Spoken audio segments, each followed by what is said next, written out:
Welcome back to Art at Home with Miss Lindstrom. For our next project, we are going to do portraits of our family. Many of you have done portraits in art class, so now we are going to practice creating art about the wonderful people all at home around us. Let's get started. Our learning targets for this project are: I can draw a face using proportion, and I can draw a portrait of a family member. Now let's focus on that first green word. What is proportion? Proportion is the size of one part compared to the whole thing. So let's look at these two stick figure people. They look a little different from each other. Let's see who can notice the difference.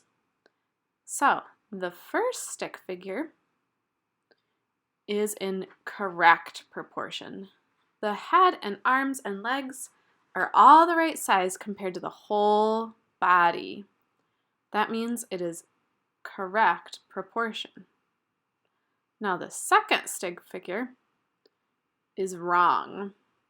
The head is way too big compared to the rest of the body. Now we don't want our portraits to come out like this, so we are going to focus on proportion. I'm an American painter painting Americans. They're everyday people doing everyday things. The tradition of portraiture has become a way to reclaim time for me as a Black figurative painter that paints Black people. In the winter of 2018, Amy Sherrod's life turned upside down, but not in a bad way. That's when her portrait of former First Lady Michelle Obama was unveiled. Amy Sherrod was the first African American woman to complete a presidential portrait. In her paintings, Amy Sherrod paints everyday people that she meets at the grocery store, out on the streets, on the subway. When she paints them, she paints everybody's skin color in shades of gray, so people are more focused on who the person is and not their skin color. Her portraits are incredibly large, so as she paints, she has to think about proportion to make sure all of her people look accurate. Now let's get started on your own portrait.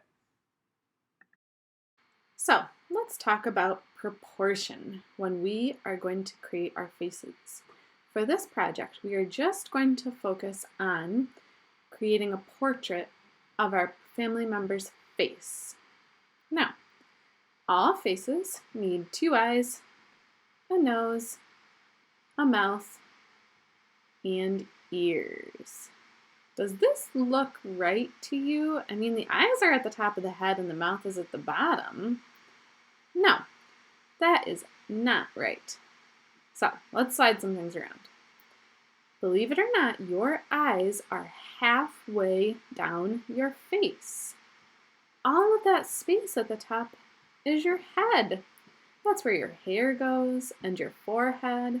So make sure you don't draw your eyes on top of your head.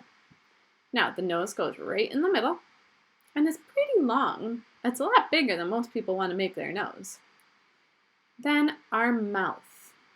Your mouth is actually pretty wide, not a skinny little mouth. And if you go from the nose to the chin, your mouth is right in the middle, with room for your chin at the bottom.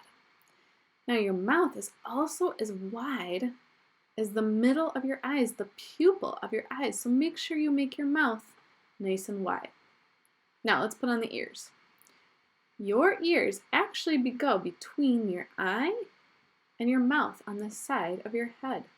So don't put them way up high like I did before. They should start right about where your eyes are and then go down. Now, this person's not complete, but now you know where all the features go on your face. Let's start drawing the real thing. Now you're ready to start your own drawing. For this, you're going to need a piece of paper, a pencil, and an eraser. So that way, as we're going, You can erase any mistakes if needed. Now, for this project, we are just going to focus on drawing the face of your person. So I want you to think about the wonderful family members, brothers, sisters, mom, dad, grandma, grandpa that you're spending time with during this time at home, and pick one person to draw. So we're going to start by drawing the head. What shape is the head? Good, an oval. You should be drawing your head in the shape of an oval. I should not see any traced circles. Our face is not a circle. It is a long and narrow oval. Remember, it's rounded at the top where our forehead is, and then it comes down along our cheeks, and then we have a chin at the bottom, and then it goes back around to make our full head into an oval. Now, as we are drawing the different parts of our family member's face, we want to make sure we're keeping it in the right proportion. So our eyes do not go at the top of our head, but they go in the middle. So next, draw on your eyes. Remember, our eyes are not just little dots. They look like mini footballs right in the middle of our face. And then inside them, you can draw a small circle for the colorful part of your eye called the iris.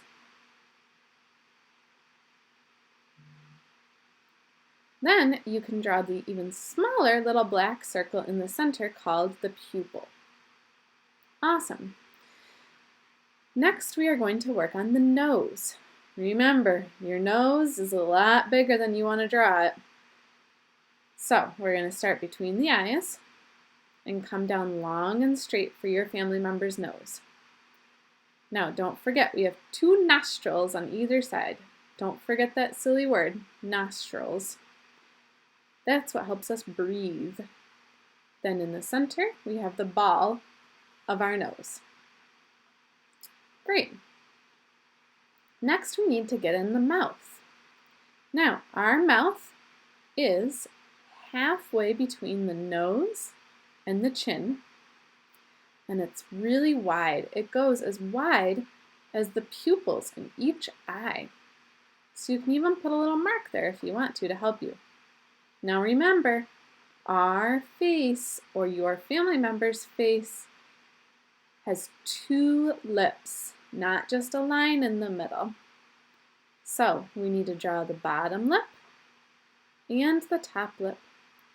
Now, if your person smiles a lot, draw them with a big smile. If they're kind of a serious person, draw them with a serious face. Your choice. Now let's put in the ears. Don't make them big off the side of your head. When you're looking at your family member, you can probably only see a little bit of their ears. So just draw a little bit of their ears. Try to make sure they're lined up on each side, not in different places.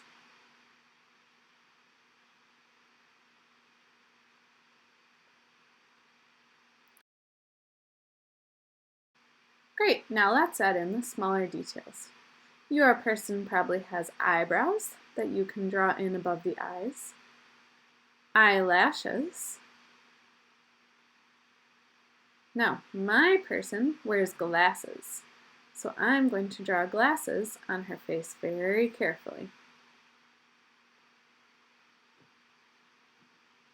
Now, we need a few more things. We need hair at the top of your head. Now remember, hair comes down the forehead a little bit, so don't just draw it right on top of the head. Your hair and your hairline need to come down your forehead. Next, I'm going to add in the neck since I have room at the bottom of my paper, and shoulders, and then I can put in a shirt, which I might color and design later. Now, you have all your details in. You can make sure that you drew everything how you would like it. Add earrings, add jewelry, freckles, whatever you like. And now your portrait is complete. For today, we are going to stop at the pencil drawing step. Next video, we are going to look at different ways to add color and make your portrait in your own style. For the next video, I want you to think about your family member's personality. Are they silly, quiet, fun, serious? So that you can be inspired to choose the style you would like to create it in. Now, let's review. For today, we focused on our target. I can draw a face using proportion. And remember, proportion is when we compare a small part to the bigger part. So we focused on putting the eyes and nose and the mouth in the right spot. So make sure your drawing is all ready for the next video. Feel free to leave any questions or comments for me on Google Classroom or our YouTube channel. And I hope you enjoy the next video.